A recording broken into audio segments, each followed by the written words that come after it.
Assalamualaikum warahmatullahi wabarakatuh. Perkenalkan, saya Dini Handayani dari kelas 23 TIE Politeknik Kalteks Riau.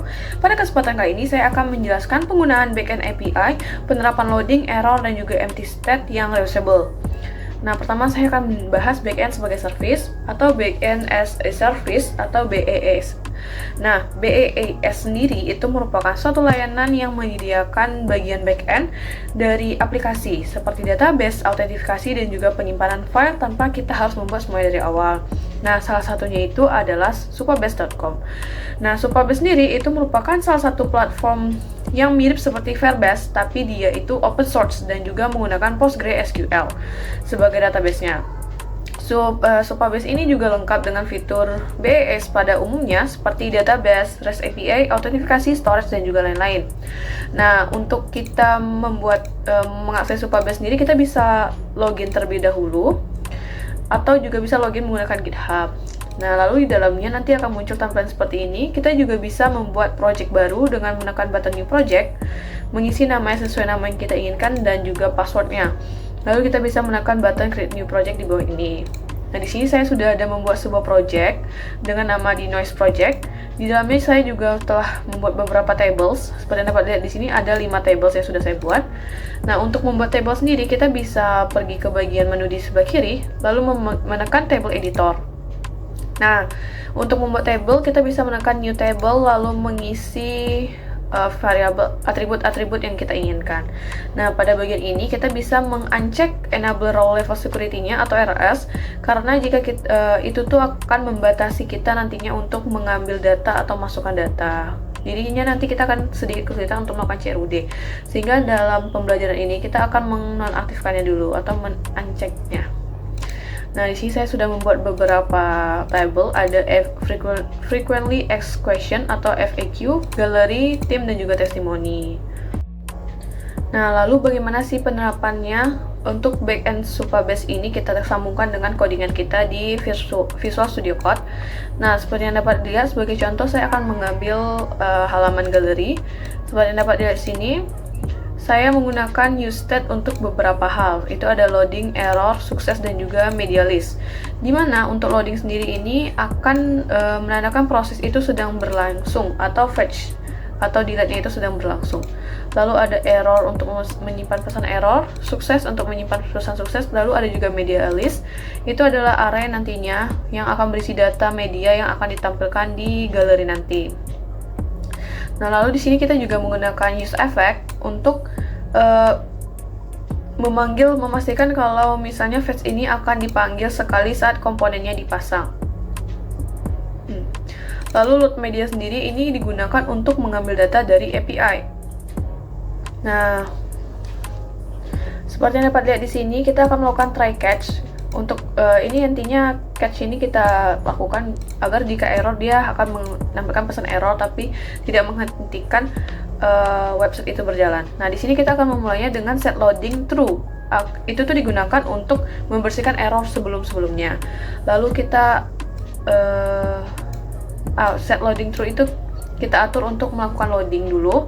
Lalu set error itu kita nilai kosong untuk membersihkan error sebelumnya.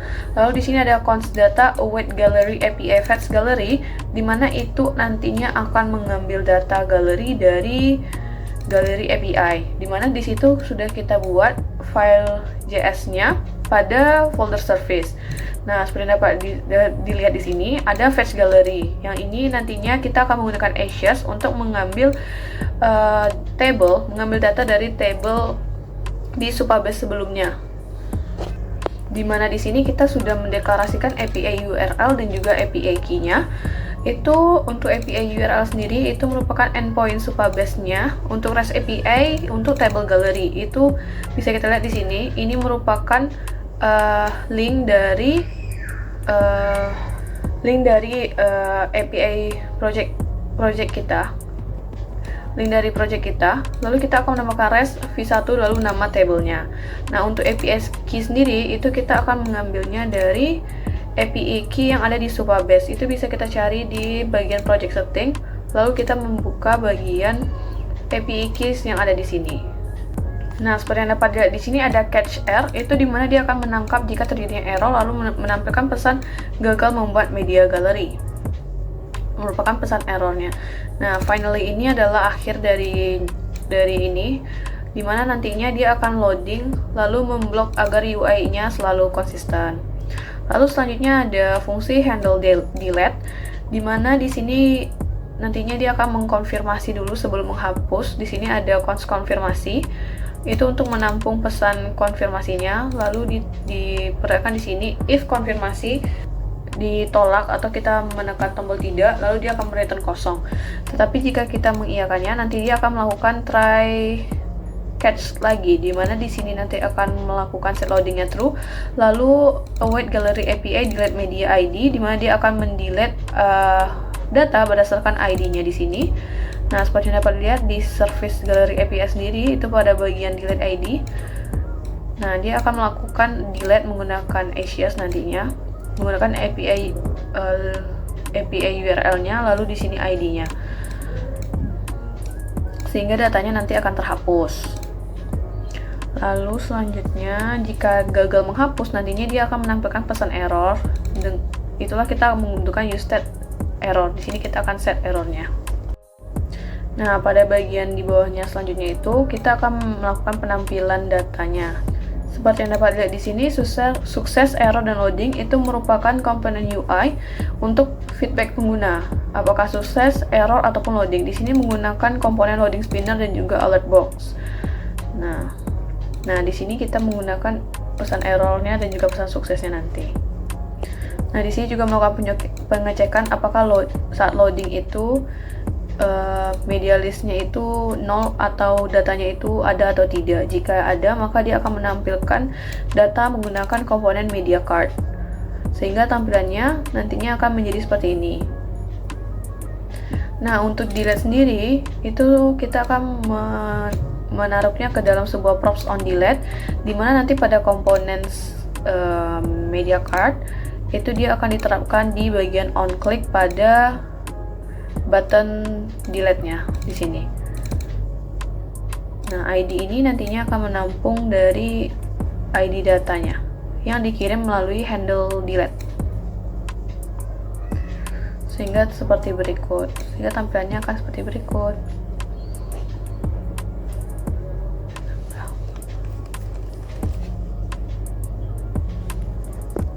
Nah, tadi hanya untuk menampilkan dan juga menghapus data.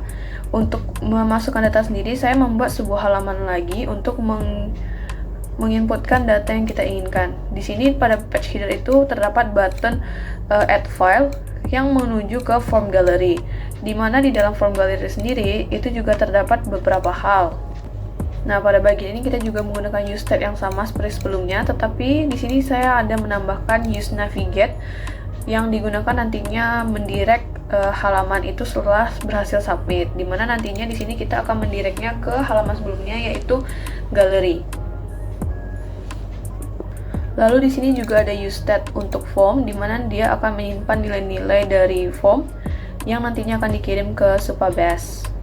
Nah, untuk penambahan data kita harus menggunakan fungsi dari handle change, dimana di sini nantinya handle change ini akan menyimpan perubahan input secara dinamis ke dalam state form yang ini.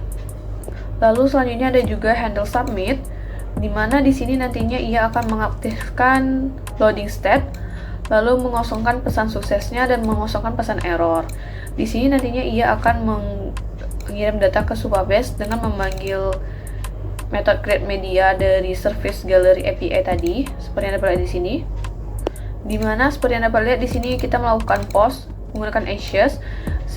Post sendiri itu digunakan untuk melakukan request post ke Supabase atau memasukkan data untuk ngepostnya ke dalam Supabase. Lalu di sini ada return response data, di mana data sendiri itu adalah berisi objek media yang ingin ditambahkan. Nah, seperti yang dapat lihat di sini lagi, nantinya setelah itu dia akan mengirimkan pesan sukses, yaitu medianya berhasil ditambahkan, lalu mengubah ulang variabel-variabel inputan itu menjadi kosong kembali. Nah, di sini ada set timeout navigate gallery 1000, dimana dia nantinya akan melakukan jeda sebentar sebelum dia akhirnya navigate ke galeri. Nah, sini juga ada catch error untuk menangkap pesan error dan juga finally untuk mengeset loadingnya ke false kembali. Nah, untuk tampilannya seperti yang Anda lihat di sini, untuk setiap inputan itu kita harus menambahkan on change untuk handle change-nya. Lalu untuk submit, kita juga harus menambahkan handle submit di formnya. Sini, on submit, handle submit. Nah, ini value-nya kita atur untuk pengisian formnya nanti.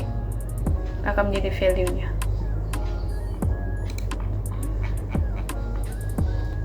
Nah, untuk tampilan akhirnya sendiri akan seperti berikut.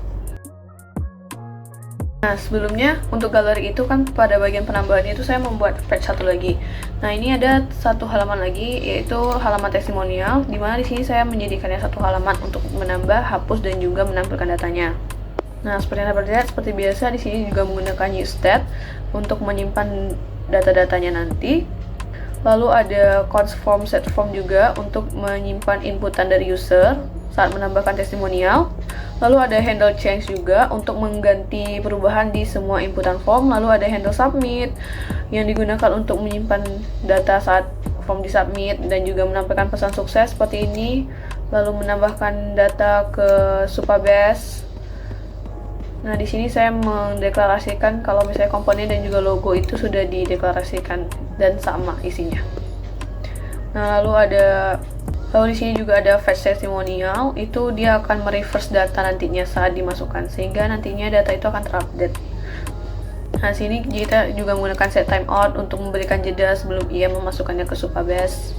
Nah, seperti biasa juga menggunakan use effect untuk memastikan komponennya itu hanya sekali di render.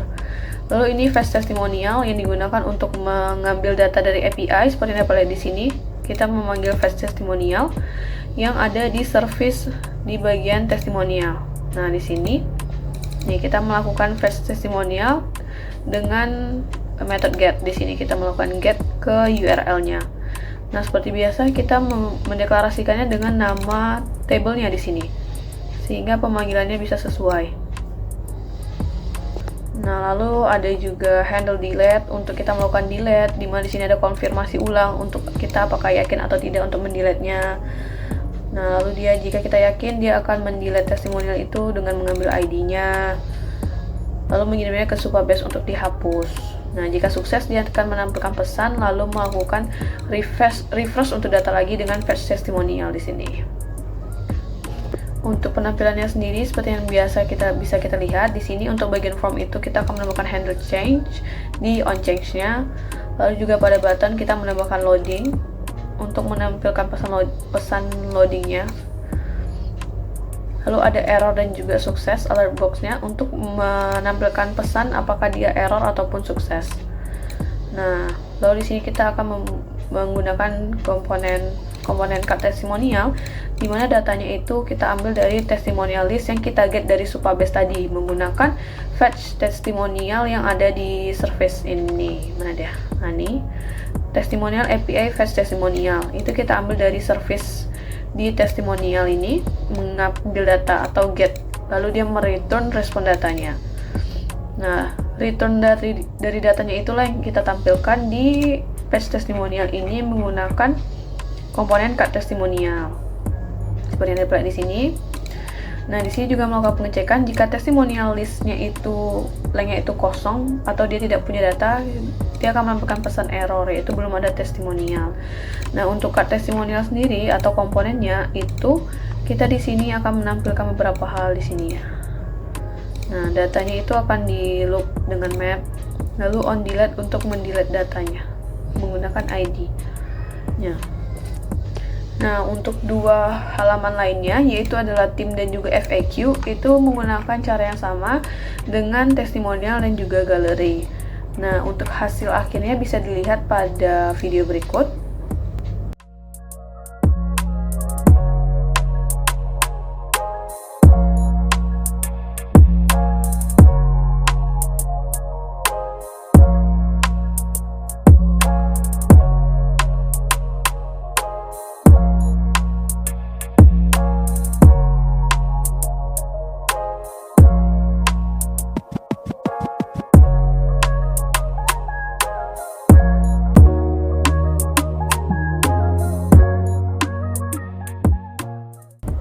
pada bagian tim nih, saya juga ada action detail.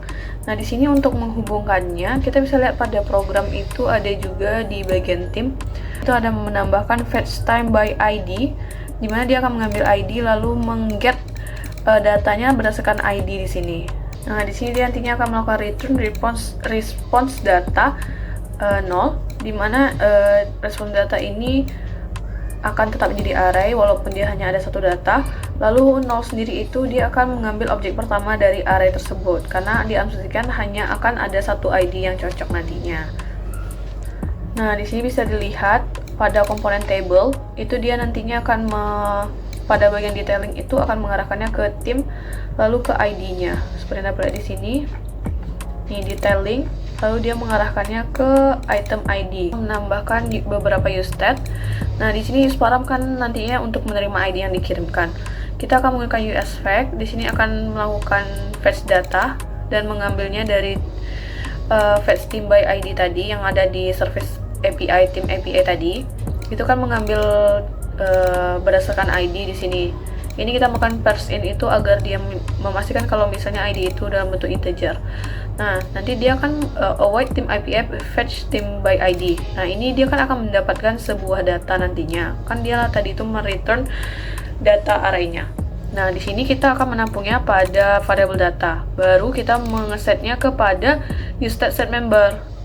Nah, di sini nantinya useStat inilah datanya setelah di set itu baru dia dipanggil menggunakan variable member. Nah, di sini ada kondisi if jika member itu tidak ada maka dia akan loading gitu, akan mengeluarkan proses loading. Nah, sehingga kita bisa mengeluarkannya di bawah dan itu nantinya saat ditampilkan akan sesuai dengan detailnya. Nah, seperti ini. Jika kita menambahkan data, nah, detailnya akan sesuai.